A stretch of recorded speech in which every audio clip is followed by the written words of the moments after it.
नमस्कार दोस्तों, आप लोगों का स्वागत है हमारे YouTube channel the education tutorial पे। तो हमारे चैनल के माध्यम से प्रत्येक दिन क्लास 10th और 12th Bihar board class 10th और 12th का ऑब्जेक्टिव आप लोगों के समक्ष प्रोवाइड किया जाता है। तो हमारे चैनल के साथ जुड़िए और ऑब्जेक्टिव का तैयारी करिए। आगे में बोर्ड एग्जाम है तो ध्यान में रख करके देखिए, सभी ऑब्जेक्टिव का अभ्यास करिए हमारे चैनल से जुड़ करके। और हमारे वीडियो को लाइक कर दीजिए और चैनल को सब्सक्राइब कर लीजिए और ऑल नोटिफिकेशन कर लीजिए, ताकि जब भी हम वीडियो डालेंगे आप तक नोटिफिकेशन पहुंच जाएगा और उसके माध्यम से आप वीडियो को देख लीजिएगा। और बार बार अभ्यास करिए ऑब्जेक्टिव का, क्योंकि ऑब्जेक्टिव 50% पूछा जाता है और 50% एक्स्ट्रा भी रहता है। तो 100 ऑब्जेक्टिव में आपको 50 बनाना होता है। तो इस प्रकार से देखिए, तो आज का session economics class 10th chapter 4 है और चौथा चैप्टर है हमारी वित्तीय संस्थाएं। ठीक, तो आज का सेशन शुरू करते हैं बिना समय गंवाए। तो आज के सेशन का पहला प्रश्न है, भारत में सहकारिता आंदोलन का प्रारंभ कब हुआ? भारत में सहकारिता आंदोलन का प्रारंभ कब हुआ? 1904 में हुआ है या 1905 में, 1907 में, 1920 में? तो इसका सही जवाब क्या होगा? ऑप्शन ए हो जाएगा। 1904 में हुआ है सहकारिता आंदोलन। कहाँ पे? भारत में। ठीक, 2 नंबर में कह रहा है, भारत में योजना आयोग का गठन किया गया था, यानी कब किया गया था भारत में योजना आयोग का गठन? 15 मार्च 1950 को, 15 सितंबर 1950 को, 15 अक्टूबर 1951 को, इनमें से कोई नहीं। तो 2 नंबर प्रश्न का सही जवाब आप लोग बताइए। तो 2 नंबर प्रश्न का सही जवाब हो जाएगा 15 मार्च 1950 को। ऑप्शन ए में है, तो ये ऑप्शन सही हो जाएगा इसका। 3 नंबर प्रश्न की ओर बढ़ते हैं और इसमें कह रहा है, भारत की वित्तीय राजधानी किस शहर को कहा गया है? भारत की वित्तीय राजधानी किस शहर को कहा गया है? मुंबई को, दिल्ली को, पटना को, बंगलोर को? तो 3 नंबर प्रश्न का सही जवाब हो जाएगा ऑप्शन ए, मुंबई को भारत का वित्तीय राजधानी कहा। भारत का राजधानी था पहले कोलकाता, अब तो नई दिल्ली है, और वित्तीय राजधानी पूछ रहा है तो मुंबई में टिक लगाइएगा आप लोग। अगले प्रश्न की ओर बढ़ते हैं और अगला प्रश्न है 4 नंबर। 4 नंबर में कह रहा है, निम्न में किस देश की, क्या है यहाँ, माइक्रो फाइनेंसिंग की सफलता देखकर भारत प्रभावित हुआ है? पहला ऑप्शन है बांग्लादेश, पाकिस्तान, चीन, श्रीलंका। तो 4 नंबर प्रश्न का सही जवाब हो जाएगा ऑप्शन ए, बांग्लादेश। बांग्लादेश का माइक्रो फाइनेंसिंग देख करके कौन प्रभावित हुआ है? भारत। तो 4 नंबर प्रश्न क्लियर हो गया। 5 नंबर प्रश्न में कह रहा है, राज्य के गैर वित्तीय संस्थागत स्रोत है महाजन, सेठ साहूकार, व्यापारी, उपरोक्त में सभी। तो इसका सही जवाब ऑप्शन डी हो जाएगा, उपरोक्त सभी। यानी महाजन भी है, सेठ साहूकार भी है, व्यापारी है। गैर मतलब जो सरकारी संस्था से नहीं जुड़ा हुआ है, तो ये प्राइवेट है। महाजन भी है, सेठ साहूकार भी है, व्यापारी भी है। ठीक, 6 नंबर प्रश्न में कह रहा है, भारत में सहकारिता को प्रांतीय विषय बनाया गया कब? 1912 ईस्वी में, 1919 ईस्वी में, 1929 ईस्वी में, 1951 ईस्वी में? इसका सही जवाब 1919 हो जाएगा। ऑप्शन बी इसका सही जवाब हो जाएगा। 7 नंबर में कह रहा है, राष्ट्रीय कृषि एवं ग्रामीण विकास बैंक की स्थापना हुई 1952 में, 1962 में, 1972 में, 1982 में? तो 7 नंबर प्रश्न का सही जवाब 1982, ऑप्शन डी इसका सही हो जाएगा। ठीक, इसको मिटाते हैं और अगला प्रश्न की ओर बढ़ते हैं। तो अगला प्रश्न है 8 नंबर। 8 नंबर में कह रहा है, भारत का केंद्रीय बैंक है, यानी भारत का सेंट्रल बैंक जो होता है केंद्रीय बैंक, तो केंद्रीय बैंक कौन सा है? Bank of India, state bank of India, bank of India, central bank of India, reserve bank of India? ठीक, तो इस प्रश्न का देखिए सही जवाब क्या होगा। स्टेट बैंक ऑफ इंडिया को एसबीआई कहते हैं, बैंक ऑफ इंडिया को बीओआई कहते हैं, सेंट्रल बैंक ऑफ इंडिया को सीबीआईओ कहते हैं, सीबीओआई कहते हैं, रिजर्व बैंक ऑफ इंडिया को आरबीआई कहते हैं। तो 8 नंबर प्रश्न का सही जवाब देखिए क्या होगा। Central bank reserve bank of India है, भारत का केंद्रीय बैंक यानी central bank reserve bank of India है। 9 नंबर प्रश्न में कह रहा है, हमारे राज्य में कार्यरत केंद्रीय यानी सेंट्रल सहकारी बैंकों की संख्या कितना है? हमारे राज्य में कितना है? तो 15, 20, 23, 30। तो 9 नंबर प्रश्न का सही जवाब हो जाएगा ऑप्शन सी, 23 है।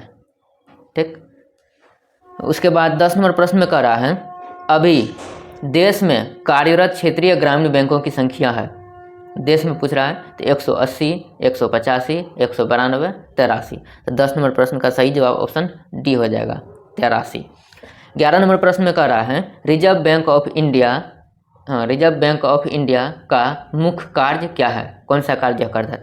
बैंकिंग व्यवस्था का नियमन करता है, साख मुद्रा का नियंत्रण करता है, सरकार का बैंकर या इनमें सभी। तो 11 नंबर प्रश्न का सही जवाब हो जाएगा इनमें सभी। ये सभी कार्य कौन करते हैं? रिजर्व बैंक ऑफ इंडिया यानी RBI, ये सभी काम करते हैं। ठीक, अगला प्रश्न की ओर बढ़ते हैं और अगला प्रश्न है 12 नंबर। इसको थोड़ा सा हम बड़ा कर लेते हैं ताकि पढ़ने में कोई दिक्कत ना हो। 12 नंबर में कह रहा है कि रिजर्व बैंक की स्थापना कब हुई थी? रिजर्व बैंक की स्थापना कब हुई थी? 1930 में, 1935 ईस्वी में, 1942 में, 1945 में। 12 नंबर प्रश्न का सही जवाब ऑप्शन बी हो जाएगा, 1935 ईस्वी में। याद कर लीजिए, ये सब ऑब्जेक्टिव काफ़ी पूछता है। 1935 ऑप्शन बी, 1935 में reserve bank of India RBI की स्थापना हुआ था। कहाँ पे? भारत में। 13 नंबर प्रश्न में कह रहा है 13 नंबर प्रश्न कह रहा है व्यावसायिक बैंकों का राष्ट्रीयकरण कब किया गया? 2016 में ये पूछा गया बिहार बोर्ड में, 2011 में सप्लीमेंट्री एग्जाम जो होता है उसमें पूछा गया है। तो 13 नंबर में कह रहा है 1969 में, 1971 में, 1975 में या 1982 में, यानी व्यावसायिक बैंकों का राष्ट्रीयकरण कब किया गया? ठीक, तो 13 नंबर प्रश्न का सही जवाब हो जाएगा 1969 में, 1969 में। 14 नंबर में कह रहा है इनमें से कौन संस्थागत वित्त के साधन है? सेठ साहूकार है, रिश्तेदार है, व्यावसायिक बैंक है, महाजन है। तो 14 नंबर प्रश्न का सही जवाब हो जाएगा व्यावसायिक बैंक, यानी ऑप्शन सी सही हो जाएगा, बिजनेस बैंक जो होता है। 15 नंबर में कह रहा है भारत में कितने राष्ट्रीयकृत बैंक है? भारत में कितने राष्ट्रीयकृत बैंक है? 14 है, 19 है, 26 है, 21 है। तो 15 का सही जवाब क्या हो जाएगा? ऑप्शन डी, 21 है राष्ट्रीयकृत बैंक। ठीक, 16 नंबर प्रश्न की ओर बढ़ते हैं और 16 नंबर प्रश्न में कह रहा है, थोड़ा ध्यान से देखिए, 16 नंबर में कह रहा है गैर संस्थान वित्त प्रदान करने वाला प्रमुख साधन है। देसी बैंकर, व्यावसायिक बैंक और सहकारी बैंक, इनमें से कोई नहीं। तो 16 नंबर प्रश्न का सही जवाब ऑप्शन ए हो जाएगा, ऑप्शन ए देसी बैंकर। ठीक, 17 में कह रहा है सूक्ष्म वित्त योजना के अंतर्गत निर्धन परिवारों को ऋण की सुविधा प्रदान की जाती है। फिर से एक बार इस प्रश्न को पढ़ लीजिए। सूक्ष्म वित्त योजना के अंतर्गत निर्धन परिवारों को ऋण की सुविधा प्रदान की जाती है संस्थागत स्रोतों से, गैर संस्थागत स्रोतों से एवं ए एवं बी दोनों, इनमें से कोई नहीं। तो 17 का सही जवाब हो जाएगा ऑप्शन ए, संस्थागत स्रोत से, यानी सूक्ष्म वित्तीय योजना जो छोटे उद्योग होता है उसको ऋण या छोटे परिवार को प्राप्त होता है यहाँ से संस्थागत स्रोत से। 18 में कह रहा है कृषि को दीर्घकालीन ऋण प्रदान करने वाली संस्था है। महाजन, साहूकार, प्रारंभिक कृषि साख समिति और भूमि विकास बैंक। तो कौन है?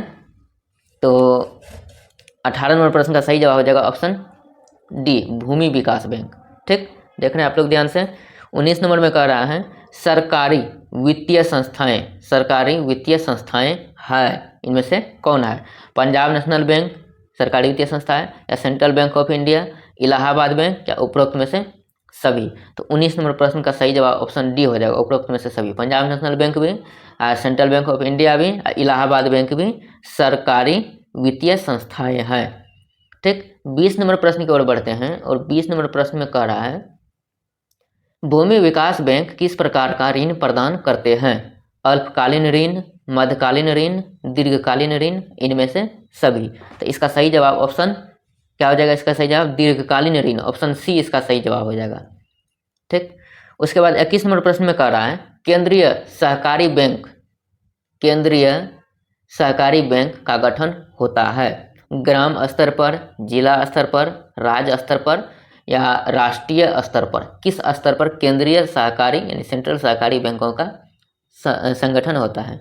तो 21 नंबर प्रश्न का सही जवाब ऑप्शन बी हो जाएगा, जिला स्तर पर। ठीक, जिला स्तर पर इस प्रकार का बैंकों का संगठन होता है। 22 नंबर में कह रहा है मुद्रा बाजार की संस्थागत वित्तीय संस्थाओं में कौन सर्वाधिक महत्वपूर्ण है? व्यावसायिक बैंक, सहकारी समितियां, महाजन, व्यापारी। तो 22 नंबर प्रश्न का सही जवाब ऑप्शन ए हो जाएगा, व्यावसायिक बैंक। 23 नंबर में कह रहा है वित्तीय संस्थाओं में किस संस्थाओं को सम्मिलित किया जाता है? व्यावसायिक बैंक को, सहकारी साख समितियां को, बीमा कंपनी को, इनमें से सभी। तो 23 नंबर प्रश्न का सही जवाब इनमें से सभी हो जाएगा। इन तीनों को शामिल किया जाता है इसमें, तो इसीलिए इसका सही जवाब ऑप्शन डी हो जाएगा, इनमें सभी। तो 23 नंबर प्रश्न को हम लोग देख लिए हैं और अगला प्रश्न है 24 नंबर। तो 24 नंबर प्रश्न की ओर बढ़ेंगे। 24 नंबर प्रश्न में कह रहा है प्रारंभिक कृषि साख समितियां किसके लिए ऋण प्रदान करती है? कृषि के लिए, व्यापार के लिए, उद्योग के लिए और परिवहन के लिए। तो 24 का सही जवाब हो जाएगा ऑप्शन ए, कृषि के लिए यह ऋण प्रदान करता है। कौन? प्रारंभिक कृषि साख समितियां, यह जो है कृषि के लिए ऋण प्रदान करती है। ऑप्शन ए इसका सही हो जाएगा। 25 नंबर में कह रहा है राज्य के वित्तीय संस्थागत स्रोत है। राज्य के